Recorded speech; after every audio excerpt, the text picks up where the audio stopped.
नमस्कार विद्यार्थी मित्र, स्वामी विवेकानंद अकॅडमी राशिवडे। आज आपण गणित भाग 2 या विषयाची उजळणी पाठ पाहणार आहोत। या उजळणी पाठामध्ये आपल्याला पेपर पॅटर्न पाहायचा आहे, जेणेकरून राहिलेल्या एका दिवसामध्ये गणित विषयाची तयारी चांगल्या प्रकारे कशी करता येईल याच्यावरती आपण जास्त भर देणार आहोत। आपल्याला पेपर पॅटर्न जर नुसार विचार केला तर प्रत्येक कन्सेप्ट क्लिअर करता येईल, जेणेकरून यामध्ये येणाऱ्या प्रत्येक पॉईंटवरती जर आपण भर दिली तर नेमका पेपरचा अभ्यास राहिलेल्या दिवसांमध्ये कसा करायचा आहे हे प्रत्येक विद्यार्थ्याला समजेल। पहा, पेपर पॅटर्न आपण पाहू। गणित भाग 2 मध्ये एकूण आपल्याला महत्त्वाचे 5 प्रश्न दिले आहेत। प्रश्न क्रमांक 1, प्रश्न क्रमांक 2, प्रश्न क्रमांक 3, प्रश्न क्रमांक 4 आणखी प्रश्न क्रमांक 5 या पद्धतीने आपल्याला एकूण 5 प्रश्न दिलेले आहेत। प्रश्न क्रमांक 1 मध्ये ए हा योग्य पर्याय निवडा, म्हणजेच एमसीक्यू टाइप प्रश्न विचारला जाईल। एकूण मार्क किती विचारले जातील? 4 मार्कसाठी दिला जाणार आहे। बी हा सोडवण्यासाठी काही क्वेश्चन दिले जातील, एक मार्काचे प्रश्न असणार आहेत, जेणेकरून ते किती मार्कसाठी एकूण होतील? 4 मार्कसाठी 4 प्रश्न दिले जातात। पहा, योग्य पर्याय निवडा, एकूण 4 मार्क आहेत, आणखीन सोडवण्यासाठी एकूण 4 प्रश्न दिले, असे एकूण आपल्याला यामध्ये 8 मार्कांची तयारी व्यवस्थित करता येईल। ओके, हा झाला आपला प्रश्न क्रमांक 1। प्रश्न क्रमांक 2, आता प्रश्न क्रमांक 1 आणखीन प्रश्न क्रमांक 2 यामध्ये असणारा फरक लक्षात घ्या। प्रश्न क्रमांक 1 मध्ये एकूण 4 गाले जागा विचारलेल्या आहेत। आपल्याला एकूण 6 चॅप्टर आहेत। 6 चॅप्टरपैकी 4 गाले जागा विचारल्या जाणार, म्हणजे 4 चॅप्टरच्या 4 गाले जागा विचारल्या जाणार आहेत। त्याचबरोबर या ठिकाणी एक मार्काचे 4 प्रश्न, म्हणजे 4 चॅप्टरवरती 4 क्वेश्चन विचारले जाणार आहेत। म्हणजे तुमच्या या ठिकाणी लक्षात येईल 1 मार्क किंवा गाले जागा त्याच्यासाठी तुमच्या 6 पैकी 4 चॅप्टरचा रेफरन्स घेतला जाणार आहे। ओके, हा झाला प्रश्न क्रमांक 1 एकूण 8 मार्कांसाठी। त्यानंतर आपण प्रश्न क्रमांक 2 पाहूया। प्रश्न क्रमांक 2 मधील ए मध्ये तुम्हाला कृतीपत्रिका विचारली जाणार आहे, ऍक्टिव्हिटी विचारली जाईल। किती मार्कसाठी असणार आहे? 4 मार्कसाठी। एकूण 2 कृतीपत्रिका यामध्ये आपल्याला पूर्ण लिहायचे आहेत। 4 मार्कसाठी क्वेश्चन विचारला जाईल। त्याचबरोबर याच प्रश्नातील दुसरा उपप्रश्न असणार आहे। तुम्हाला 4 प्रश्न 2-2 मार्काचे सोडवायचे आहेत। एकूण 8 मार्कसाठी हा प्रश्न विचारला जाईल। या पद्धतीने आपल्याला ए आणि बी एकत्रित मिळून प्रश्न क्रमांक 2 हा 12 मार्कासाठी विचारला जाणार आहे। बघा, प्रश्न क्रमांक 1 हा आपल्याला 8 मार्कसाठी विचारलेला आहे। प्रश्न क्रमांक 2 हा 12 मार्कसाठी विचारलेला आहे। व्यवस्थित लक्ष द्या, प्रश्न क्रमांक 1 व प्रश्न क्रमांक 2 हे खूपच सोपे असणारे क्वेश्चन्स असतात। इझी क्वेश्चन्स म्हणून याला ओळखलं जातं। कशावरती अवलंबून आहेत? तुमच्या काही बेसिक कन्सेप्ट क्लिअर असणं गरजेचं आहे, आणखी फॉर्म्युले जास्तीत जास्त पाठ असणं गरजेचं आहे। छोटे छोटे 1 मार्काचे प्रश्न फॉर्म्युल्यांच्यावरती या प्रश्नामध्ये पाहायला मिळतील। त्यामुळे तुम्हाला एक टार्गेट मिळणार आहे की काही बेसिक कन्सेप्ट तुम्हाला व्यवस्थित क्लिअर करून घ्यायचे आहेत, आणि जे काही तुमच्या पुस्तकामध्ये फॉर्म्युले आलेले आहेत बानो गणित भाग 2 मध्ये जवळपास 60 ते 70च्या दरम्यान आपल्याला एकूण फॉर्म्युले पाहायला मिळतात। ते फॉर्म्युले तुम्हाला व्यवस्थित पाठ असणं गरजेचे आहे। त्याच्यातील काही फॉर्म्युले असे आहेत जे एक मार्काचे प्रश्न तयार करून देऊ शकतात। त्यामुळे आपल्याला प्रश्न क्रमांक 2 मध्ये जर आपल्याला आपली तयारी करायची असेल, कृतीपत्रिका तुम्ही इझिली सॉल्व्ह करू शकताय, परंतु सोडवण्यासाठी जे काही 4 प्रश्न दिले जाणार आहेत 8 मार्कासाठी, ते आपल्याला व्यवस्थित कव्हर करता येणं अपेक्षित आहे। यासाठी आपल्याला तुमच्या बेसिक कन्सेप्ट आणि फॉर्म्युले लक्षात ठेवणं अपेक्षित आहे। त्याचबरोबर याच्यामध्ये प्रमेयांचा सुद्धा वापर केला जाऊ शकतो। त्यामुळं लक्षात ठेवा, तुम्हाला प्रमेय, बेसिक कन्सेप्ट आणखीन फॉर्म्युले जर व्यवस्थित पाठ असतील तर एकूण 12 अधिक 8 20 मार्काचा पेपर तुम्हाला इझिली सॉल्व्ह करता येईल। ऑलरेडी आपला गणित भाग 1 चा पेपर संपलेला आहे। त्यासाठी तुम्हाला किमान 20 मार्क मिळत असतील, तर या पहिल्या सेक्शनमध्ये 20 मार्क काढत असाल तर 20 आणि 20 एकूण 40 मार्कांची गणितची तयारी तुम्हाला झालेली पाहायला मिळेल। त्यामुळे आपण गणित भाग 1 आणि गणित भाग 2 उद्याच्या पेपरला टार्गेट घेऊनच कव्हर करायचं आहे, की जेणेकरून आपल्याला या 20 मार्कांपैकी 1 मार्क सुद्धा कमी होणार नाही, याची सर्वांनी जबाबदारी घ्यायची आहे। इथपर्यंतच्या भागाला आपण सेक्शन ए म्हणू किंवा भाग 1 म्हणू। उरलेला भाग कोणता असणार आहे? प्रश्न क्रमांक 3, प्रश्न क्रमांक 4 आणि प्रश्न क्रमांक 5. ओके, पहा ऑलरेडी आपण प्रश्न क्रमांक 1 व प्रश्न क्रमांक 2 कशा प्रकारे तयार करायचे आहे हे सांगितलेलं आहे. आता आपलं टार्गेट खऱ्या अर्थाने या ठिकाणी बनवून सुरू होईल. 20 मार्काचा जर पेपर तुम्ही कव्हर व्यवस्थित केलेला असेल तर खरा पेपर जो तुमचा सुरू होणार आहे तो प्रश्न क्रमांक 3 पासून. हा पेपर ज्यांना कव्हर झालेला असेल त्यांना नक्कीच या पेपरमध्ये 40 पैकी 30 ते 35 मार्कापर्यंत किंवा इव्हन 40 पैकी 40 मार्क काढायला सुद्धा कोणती अडचण येणार नाही. यामध्ये आराखडा आपण पाहूया. प्रश्न क्रमांक 3 ए मध्ये 2 कृतीपत्रिका दिल्या जातील, त्याच्यापैकी 1 कृतीपत्रिका तुम्हाला सोडवायची आहे. एक किती गुणांसाठी असणार आहे ती? 3 गुणांसाठी असणार आहे. आणखीन 2 प्रश्न सोडवण्यासाठी दिले जातील जे एकूण किती मार्कासाठी असणार आहेत? 6 गुणांसाठी असणार आहेत. 3 आणखीन 6 एकूण 9 गुणाकरता हे आपल्याला प्रश्न क्रमांक 3 मध्ये विचारलेले प्रश्न असतील. आपल्याला 9 गुणांची तयारी प्रश्न क्रमांक 3 मधून करून घेता येते. राहिला भाग प्रश्न क्रमांक 4चा. प्रश्न क्रमांक 4 मध्ये आपल्याला एकूण 2 प्रश्न सोडवायचे आहेत जे एकूण 8 मार्कसाठी विचारले जातील. आणखीन प्रश्न क्रमांक 5 हा एकूण 3 मार्कासाठी विचारला जाईल. एकच प्रश्न सोडवायचा आहे. आता याच्यामध्ये नेमका अभ्यास कशा प्रकारे करावा लागणार तो पाहूया. या ठिकाणी प्रश्न क्रमांक 3 9 मार्कासाठी आहे. प्रश्न क्रमांक 4 8 गुणांच्या करता आहे. प्रश्न क्रमांक 5 हा 3 गुणांच्या करता विचारलेला प्रश्न असेल.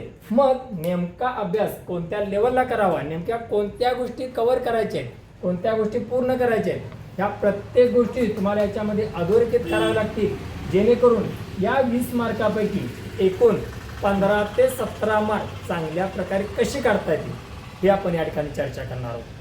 100% आपला पॉझिटिव्हिटीने अभ्यास व्यवस्थित कव्हर झाले असेल, जास्त अडचण येणार नाही. परंतु काही गोष्टी आपल्याला समजत नाही की कोणत्या लेवलला स्टडी करायचं आहे. सुरुवातीपासून स्टडी चांगला असतो, परंतु ह्या एका दिवसामध्ये नेमकं काय वाचावं, किती वाचावं हे समजत नाही. त्यामुळे थोडंसं कन्फ्युजन होण्याची शक्यता या ठिकाणी जास्त असते. त्यामुळे कृतीपत्रिका या पॉईंटमध्ये जास्त अडचण येत नाही विद्यार्थ्यांना. त्यामुळे तुम्ही हा भाग व्यवस्थित 3 मार्काचा सोडू शकताय. परंतु 3 मार्कासाठी जे 2 प्रश्न सोडवायचे आहेत बाळांनो लक्षात घ्या. प्रश्न क्रमांक 3, प्रश्न क्रमांक 4 आणि प्रश्न क्रमांक 5 या प्रश्नामध्ये जवळपास 90% प्रश्न हे तुमच्या पुस्तकामध्ये दिलेच असतात. खरं ते प्रॅक्टिस होणं अपेक्षित आहे. मग हे प्रश्न सोडवण्याकरता गरज कशाची आहे पहा. या ठिकाणी पहिलं म्हणजे तुम्हाला सर्व प्रमेय, महत्त्वाची प्रमेय असणार आहेत. जवळपास 9 प्रमेय आहेत. त्या 9 प्रमेयांची तयारी तरी चांगल्या प्रकारे करून ठेवता येणं गरजेची आहे.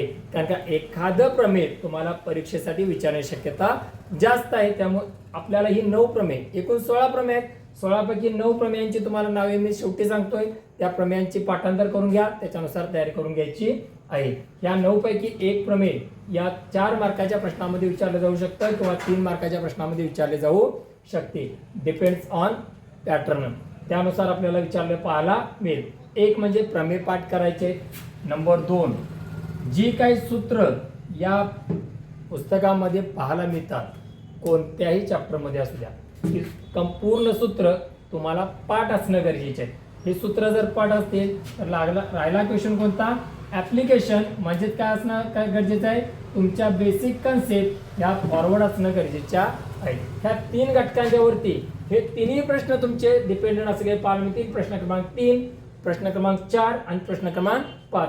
प्रमेयांची तयारी करायचे, सूत्र पाठ करायचे आणि आपल्या कन्सेप्ट क्लिअर करायचे. Concept means what? ॲप्लिकेशन. ॲप्लिकेशनवरती बरेचसे प्रश्न तुमच्या या ठिकाणी पाहायला मिळतील. त्यामुळे तयारी करत असताना ह्या 3ही गोष्टी व्यवस्थित परफेक्ट करायच्या आहेत जेणेकरून कुठलीही अडचण तुम्हाला पेपरमध्ये या 3 प्रश्नामध्ये भासणार नाही. कन्फ्युजन खूपच कमी होईल. त्याच्यानुसारच आपल्याला काय करायचे आहे? तयारी करायची आहे. बाळांनो सर्व पेपर पॅटर्न तुमच्या समोर ठेवलेला आहे.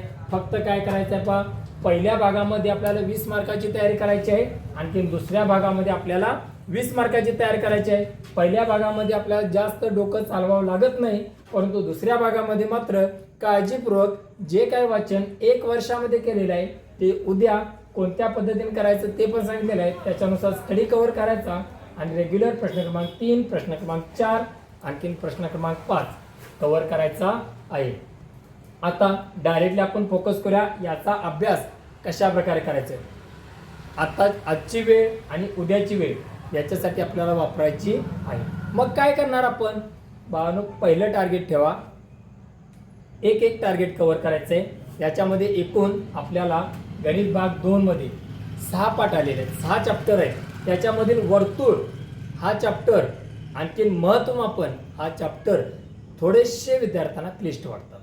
त्याच्यामुळे आपण काय करणार आहोत बघा, पहिला धडा, दुसरा धडा, तिसरा सोडायचा आहे, चौथा धडा, पाचवा धडा. याच्यापैकी पहिला आणखीन दुसरा हे टार्गेट आज जर कव्हर होत असेल तर नक्कीच उरलेल्या दिवसामध्ये आपल्याला बाकीचे चॅप्टर कव्हर होऊ शकतात. सुरुवात अशी करा जेणेकरून या गणित भाग 2 मध्ये तुमचा समावेश माइंडली होईल. कारण का गणित भाग 1 झालेला आहे, त्याच्या मागे चॅप्टर झालेले आहेत, त्याच्या मागचे सब्जेक्ट झालेले आहेत, ते सगळं डोक्यात आहे. गणित भाग 2 जर डोक्यात घ्यायचा असेल तर बाळांनो पहिल्यांदा सोपा चॅप्टर तुमच्या समोर असणं अपेक्षित आहे. नाहीतर आता नेमकं काय वाचू हे पण लक्षात येणार नाही. एखादा प्रश्न अवघड वाटला, आता माझा सिलेबस कव्हर होतोय की नाही वाचून, ह्या गोष्टी ह्या थिंकिंग तुमच्या माइंडमध्ये येण्याची शक्यता आहे. त्यामुळे सोप्या चॅप्टरपासून सुरुवात करा आणि सगळे प्रश्न सगळे चॅप्टर सोडवण्याचा प्रयत्न करायचा आहे. तुम्हाला सांगितलेलंच आहे, पहिला, दुसरा, आणखी चौथा, पाचवा हे 4 चॅप्टर पहिल्यांदा कव्हर करा. त्याच्यानंतर वर्तुळ आणखी महत्त्वमापन हे 2 चॅप्टर सगळ्या शेवटी कव्हर करण्यासाठी घ्यायचे आहेत. जवळपास आपल्याला उद्याचा 1 दिवस राहिलेला आहे. या 1 दिवसामध्ये आपल्याला हे सगळं नियोजन परफेक्ट करायचे आहे, जेणेकरून कोणत्या चॅप्टरमध्ये आपल्याला स्टडी करावं लागेल हे लक्षात येईल. आपल्याला कोणत्या कन्सेप्ट क्लिअर करायचे आहेत ते जर समजलेलं असेल तर या ठिकाणी बऱ्याचशा गोष्टी कव्हर होतील. ओके, सॉरी, आपल्याकडे एकूण 7 चॅप्टर आहेत, बरोबर आहे ना. 7 पैकी सांगितलेले चॅप्टर घ्या. पहिला, दुसरा, आणखीन चौथा, पाचवा हे पहिल्यांदा चॅप्टर वाचायचं आहे. त्यानंतर ट्रिग्नोमेट्री घ्यायचं आहे, त्रिकोणमिती. त्यानंतर महत्त्वमापन घ्या आणि सगळ्यात शेवटी वर्तुळ घ्या, जेणेकरून प्रत्येक प्रश्नांची आपल्याला डिस्कशन स्वरूप याची माहिती घेता येईल. नेमका वर्किंग कशा प्रकारे करायचं आहे पहा. प्रमेय जर कव्हर करत असला तर प्रमेयांची चर्चा झाली पाहिजे. सूत्र जर कव्हर करत असला तर सूत्र कव्हर करता आली पाहिजे. पहिलं टार्गेट काय करायचं पहा, प्रमेयाचे विधान, आकृती आणि साध्य. प्रत्येक प्रमेयाचं विधान, आकृती, साध्य व्यवस्थित लिहून काढा. त्याच्यासाठी वेळ खर्च करा. पूर्ण पुस्तकामध्ये जी सूत्र आहेत ती एका पानावरती काढा. सुरुवातीला अभ्यास करत असताना प्रमेय आणि सूत्र लिहायचे. ही सूत्र सगळी समोर ठेवा आणि मगच तुमचे प्रश्न सोडवायला घ्या. जे काही सूत्र लागत आहे ते समोर दिसणं अपेक्षित आहे. जे काही प्रमेय वापरायचं आहे ते समोर दिसणं अपेक्षित आहे. या पद्धतीने जर स्टडी केला तर प्रश्नांच्यासाठी जो वेळ खर्च करावा लागणार आहे तो कमी लागणार आहे. त्यामुळे एका दिवसामध्ये चांगल्या प्रकारचा अभ्यास आपण पूर्ण करू शकतो. नक्कीच तुम्हाला याचा वापर जास्तीत जास्त करता येईल. कारण का, हे जर कव्हर करायचं असेल तर आपण 1 वर्ष ज्याच्यासाठी वाचलेलं आहे त्याला एका दिवसामध्ये कव्हर करण्यासाठी ह्या गोष्टी पूर्णत्वाने तुमच्या समोर असणं अपेक्षित आहे. त्यामुळे तुम्हाला पेपर कव्हर करण्यासाठी जो सिलेबस कव्हर करायचा आहे तो टार्गेटनुसार कव्हर करता येईल. काही प्रॉब्लेम येणार नाही. शक्यतो प्रमेयांच्या वरती आणि सूत्रांच्या वरती जी कमांड पाहिजे ती ठेवण्याचा प्रयत्न करायचा आहे. सकाळी जर तुम्ही प्रमेय लिहिलेला असला, सूत्र लिहिलेला असला, दिवसभर प्रत्येक प्रमेय, प्रत्येक सूत्रावरती गणित सोडवा आणि संध्याकाळच्या सेशनमध्ये परत आणखीन एकदा न बघता प्रत्येक सूत्र लिहिण्याचा प्रयत्न करायचा आहे. एक आणि एक सूत्र असू द्या किंवा एक आणि एक प्रमेय असू द्या, न बघता लिहिण्याचा प्रयत्न करायचा आहे. जेणेकरून आपल्याला या 20 मार्कामध्ये सुद्धा कोणतीही तफावत न ठेवता 17, 18, 19 किंवा 20 मार्कापर्यंत आपला रिझल्ट दाखवता येईल. ही प्रत्येक गोष्ट तुम्हाला कव्हर करायची आहे. आता राहिला सगळ्यात महत्त्वाचा भाग, सर नेमकी प्रमेय कोणती पाठ करायचे. बघा, पहिला चॅप्टर घ्या, समरूपता. या समरूपता चॅप्टरमध्ये पहिलंच प्रमेय प्रमाणाचे मूलभूत प्रमेय. दुसरं कोणदुभाजकाचे मूलभूत प्रमेय. तिसरं 3 समांतर रेषा व छेदिका यांचा गुणधर्म. चौथं समरूप त्रिकोणाच्या क्षेत्रफळाचे गुणोत्तर. ही 4 प्रमेय पहिल्या पाठामध्ये आलेली पाहायला मिळतील. या 4 प्रमेयापैकी एखादं प्रमेय बऱ्याच वर्षी पेपरमध्ये आहे तसं विचारलेलं पाहायला मिळेल. दुसरा चॅप्टर आहे आपला पायथागोरसचे प्रमेय.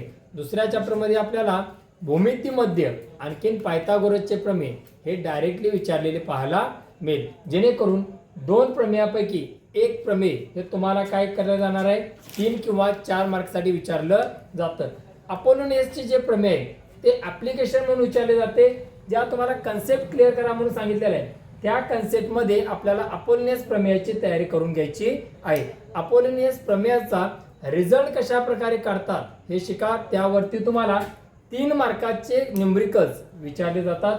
चांगल्या प्रकारचे मार्क्स अपोलोनियसचे प्रमेय तुम्हाला मिळवून देऊ शकते. थोडंसं किचकट वाटायला जरी रिझल्ट असला तरी मात्र त्याची जर कन्सेप्ट क्लिअर असेल तर त्यावरचा क्वेश्चन सोडवायला तुम्हाला काही प्रॉब्लेम वाटणार नाही. जेणेकरून आपल्याला प्रमेयामध्येच या कन्सेप्ट कव्हर करून घ्यायच्या आहेत. वर्तुळ चॅप्टरमध्ये जास्तीत जास्त प्रमेय विचारलेली आहेत. त्यामुळे नेमकं प्रमेय कोणतं पाठ करावं ही संदिग्धता विद्यार्थ्यांच्या मनामध्ये राहिलेली पाहायला मिळेल. अशी वर्तुळ चॅप्टरमध्ये कोणती प्रमेय आहेत जे पाठ केली तर डायरेक्टली त्यांचा वापर आपल्याला पेपर पॅटर्नसाठी करून घेता येईल.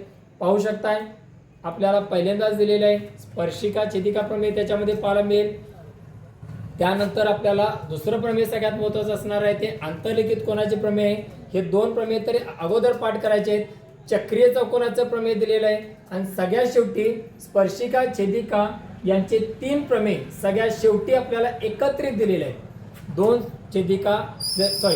स्पर्शिका जर वर्तुळाला आतून स्पर्श करत असतील तर एकत्रित 3 प्रमेय आहेत. 3 प्रमेयांचा जर स्टडी असेल एक तर तुम्हाला प्रमेय विचारतील किंवा त्याच्यावरील गणित हे 2 किंवा 3 मार्कासाठी विचारलं जाणार आहे. प्रमेय पाठ केला, प्रमेय तुमचं परीक्षेला विचारलं तरी ठीक आहे किंवा तुम्ही कोणताही पेपर चेक करा त्याच्यावरचं 2 किंवा 3 मार्कासाठी गणित विचारलेलं आपल्याला पाहायला मिळतं. नक्कीच याचा वापर करून बघा. तुमच्या प्रश्नपत्रिकेमध्ये हमखास त्याच्यावरती प्रश्न पाहायला मिळेल. जेणेकरून प्रत्येक प्रश्न सोडवण्यासाठी तुमच्याकडे सोल्युशन्स तयार राहतील.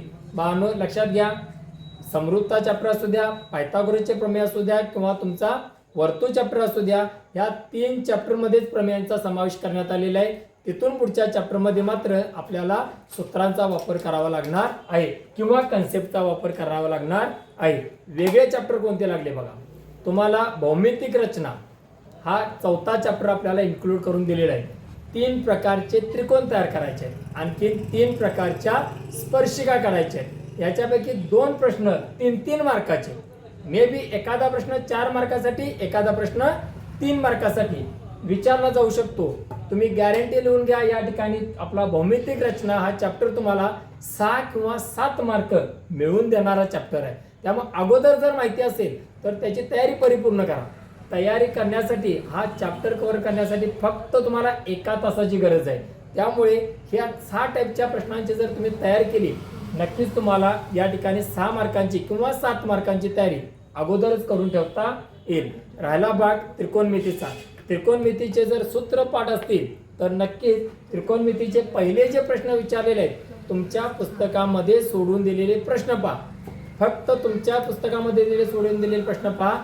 त्याच पद्धतीचे प्रश्न प्रत्येक परीक्षेमध्ये विचारलेले पाहायला मिळतील. सिद्ध करायचे प्रश्न जवळपास आपल्याकडे 10 ते 15 प्रश्न आहेत.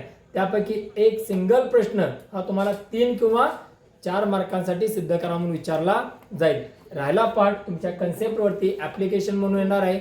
उपयोजन तुम्हाला त्रिकोणमितीमध्ये दिलेलं आहे ज्याच्यामध्ये शाब्दिक गणित दिलेले आहेत. बाळांनो आजपर्यंत जर शाब्दिक गणितांच्या वरती जर प्रश्न विचारलेला असेल तर तो 3 आणखीन 4 मार्कासाठी प्रश्न विचारलेला आहे. तुमच्या पुस्तकामध्ये एकूण 5 शाब्दिक गणित सोडून दिलेले आहेत. त्या 5 पैकी एखादे गणित तरी तुमच्या बोर्ड परीक्षेसाठी विचारले जाऊ शकते. त्यामुळे शाब्दिक गणितांच्या वरती जर आपण विस्तृत अभ्यास केला तर 100% त्या ठिकाणी आपल्याला एखादा प्रश्न 3 किंवा 4 मार्कासाठी येणं अपेक्षित आहे. त्यामुळे दिलेला प्रश्नपत्रिका आराखडा पहा आणि त्या प्रश्नपत्रिका आराखड्यानुसार प्रमेय असतील, सूत्र असतील किंवा काही कन्सेप्ट असतील ही उद्या सकाळपासून सायंकाळपर्यंत वाचनामध्ये ठेवा. ज्या ठिकाणी आपल्याला अडचण वाटते ते इव्हनिंग सेशनला डाऊट क्लिअर करून घ्यायचे आहेत. सूत्र जी काही पाठ केल्यात ती इव्हनिंग सेशनला परत आणखीन एकदा रिवाइज करून घ्यायचे आहेत. एखादं रफ पेज घ्या. रफ पेजवरती पूर्ण सूत्र पहिल्या धड्यापासून शेवटच्या पाठापर्यंत पूर्ण सूत्र व्यवस्थित लिहून घ्या. जेणेकरून कुठं अडचण येते हे आपल्याला व्यवस्थित उद्याच लक्षात येणार आहे. पेपरच्या दिवशी मात्र कुठला गोंधळ होता कामा नाही. त्यामुळे लक्षात घ्या. गणित भाग 2 या विषयाचा जर आपण विचार केला गणित भाग 1 पेक्षा गणित भाग 2 ला आउट ऑफ स्कोरिंग करण्याचे चान्सेस जास्त आहेत. कारण का याला point two point directly questions विचारलेले आहेत, त्याला ऑप्शनल क्वेश्चन जास्त विचारलेले नाहीत. त्यामुळे ही मेथड जर वापरली तर गणित भाग 2 मध्ये 40 पैकी 40 मार्क काढण्याचे चान्सेस जास्त आहेत. फक्त मुलांच्या मनामध्ये याची भीती जास्त असते. प्रमेय पाठ होत नाहीत, सूत्र पाठ होत नाहीत. ह्या गोष्टी डोक्यामध्ये बसल्यामुळे तुम्हाला गणित भाग 2 कव्हर करण्याकरता जास्तीत जास्त प्रॉब्लेम फेस करावे लागतात. त्यामुळेच आपण हा आराखडा बनवलेला आहे, ज्याच्यामध्ये पहिल्यांदा 1 तासामध्ये तुमचा 20 मार्काचा पेपर कव्हर करायचा आहे आणि उरलेल्या टायमिंग मध्ये 20 मार्काचा पेपर कव्हर करायचा आहे. बाळांनो, पहिला सेक्शन 20 मार्काचा 1 तास कधी लागत नाही. जास्तीत जास्त तुम्हाला 40 मिनिटांची गरज आहे हा 20 मार्काचा पेपर सोडवण्यासाठी. कारण का याच्यामध्ये गायलेल्या जागा आहेत, 1 मार्काची प्रश्नपत्रिका आहेत, आणखीन कृतीपत्रिका सुद्धा पाहायला मिळते. याच्यावरती तुमचा टायमिंग खूपच कमी लागणार आहे. परंतु जर ह्या सेक्शन मध्ये 20 मार्कांचा विचार केला तर किमान 1 तास 20 मिनिटांची गरज हा पेपर सोडवण्यासाठी तुम्हाला लागणार आहे. त्यामुळे टाइम मॅनेजमेंटचा जर पेपरच्या दृष्टिकोनातून विचार केला तर आपल्याला 20 मार्कांचे जे काही प्रश्न असतील ते किमान 40 मिनिटांमध्ये सोडवायचे आहेत आणि उरलेला घटक आपल्याला जास्तीत जास्त विस्तृत करणारा घटक हा आपल्याला 1 तास 20 मिनिटांमध्ये कव्हर करायचा आहे. ज्या काही अडचणी असतील त्या फक्त उद्याच्या उद्या आपण जास्तीत जास्त क्लिअर करण्याचा प्रयत्न करायचा आहे. प्रत्येक पद्धतीचा प्रश्न आपण जर सोडवलेला असेल तर त्या पद्धतीचे प्रश्न आपल्याला काय होणार आहे, आपल्या परीक्षेमध्ये पाहायला मिळणार आहेत. या प्रकारे फक्त प्रश्नांची तयारी करा. जर काय डाऊट असतील तर तुम्ही ते कमेंटमध्ये शेअर करू शकता. त्याचे सोल्युशन्स तुम्हाला काय करू आपण या ठिकाणी पुरवण्याचा प्रयत्न नक्कीच करणार आहोत. या ठिकाणी आपण थांबू. Thank you so much.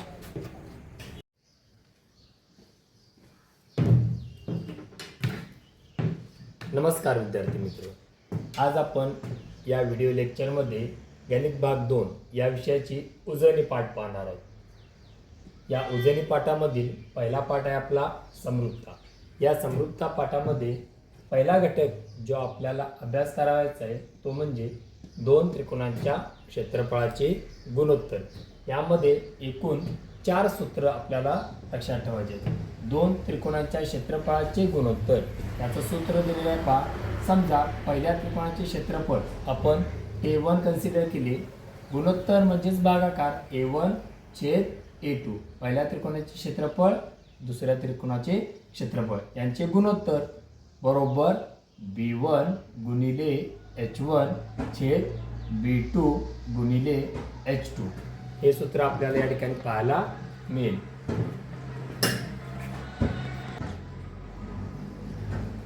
काय सूत्र दिलेलं आहे पहा. A1/A2 बरोबर B1 गुणिले H1 छेद B2 गुणिले H2. B1 म्हणजेच पहिल्या त्रिकोणाचा पाया, H1 म्हणजे पहिल्या त्रिकोणाची उंची, B2 दुसऱ्या त्रिकोणाचा पाया, आणखी H2 म्हणजे दुसऱ्या त्रिकोणाची उंची. हे जनरल सूत्र कोणाचे असणार आहे, 2 त्रिकोणांच्या क्षेत्रफळाचे गुणोत्तर. त्याच्यानंतर याच्यामधील सब पॉइंट आपल्याला पाहिजे. समजा 2 त्रिकोणाच्या क्षेत्रफळाचा पाया समान असेल तर, म्हणजे समान पाया असलेले त्रिकोण. याच्यासाठी सूत्र काय येणार बघा. ज्यावेळी आपण पाया समान म्हणणार त्यावेळी या ठिकाणचा पाया कॅन्सल करून घ्यायचा, फक्त उंची ठेवायची. म्हणजे उत्तर काय येणार आपलं सूत्र या ठिकाणी मिळेल A1/A2 बरोबर H1/H2.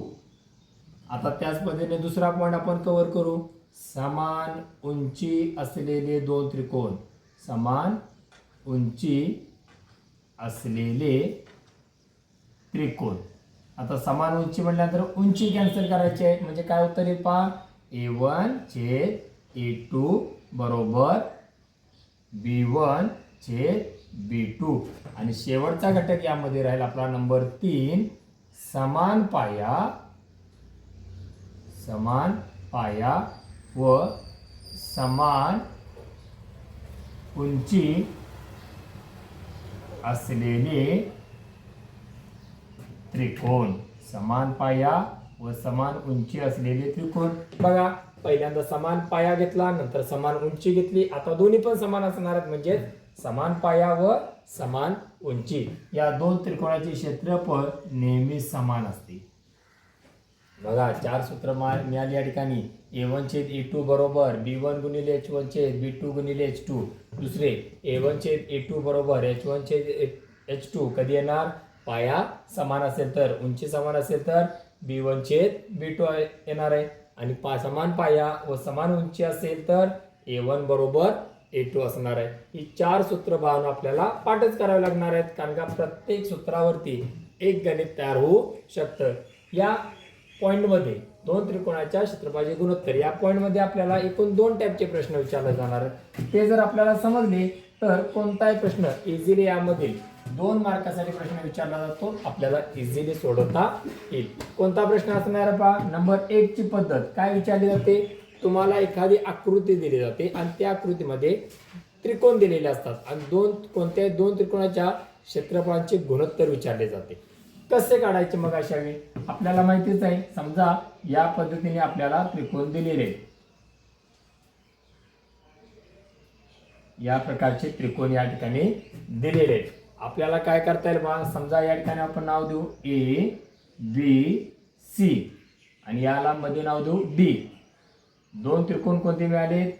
त्रिकोण A B D हा त्रिकोण असणार आहे व त्रिकोण ADC मध्ये कशा प्रकारे करायचं? समजा यांचं गुणोत्तर काढायचं आहे. गुणोत्तर कसं काढणार? आधीच दिलेले 2 त्रिकोण, प्रश्नामध्ये दिलेले 2 त्रिकोण आपण काय करायचे आहेत? आकृतीमध्ये तपासून पाहायचे नेमके कोणत्या ठिकाणी आहेत. ABD हा त्रिकोण आहे. दुसरा ADC 2 त्रिकोण पाहायला मिळालेत. आता याच्यामध्ये चेक करू. एक तर याचा पाया समान आहे का चेक करायचं आहे, उंची समान आहे की नाही चेक करायचं आहे, किंवा समान पाया समान उंची दोन्ही पण समान आहेत की चेक करायचं आहे, किंवा एखादी गोष्ट पण समान नसेल तर पहिलं सूत्र वापरायचं.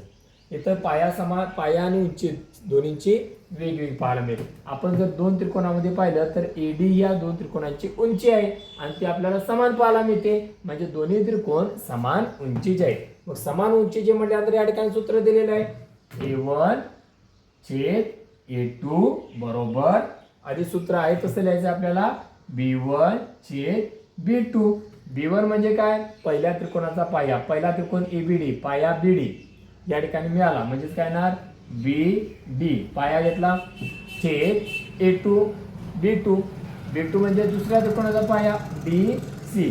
एखाद्या प्रश्नामध्ये समजा याच्यात किमती दिलेल्या असतील BD आणि DC, फक्त किमती ठेवायच्या आहेत, उत्तर काढायचं आहे. याचं रिझन काय येणार?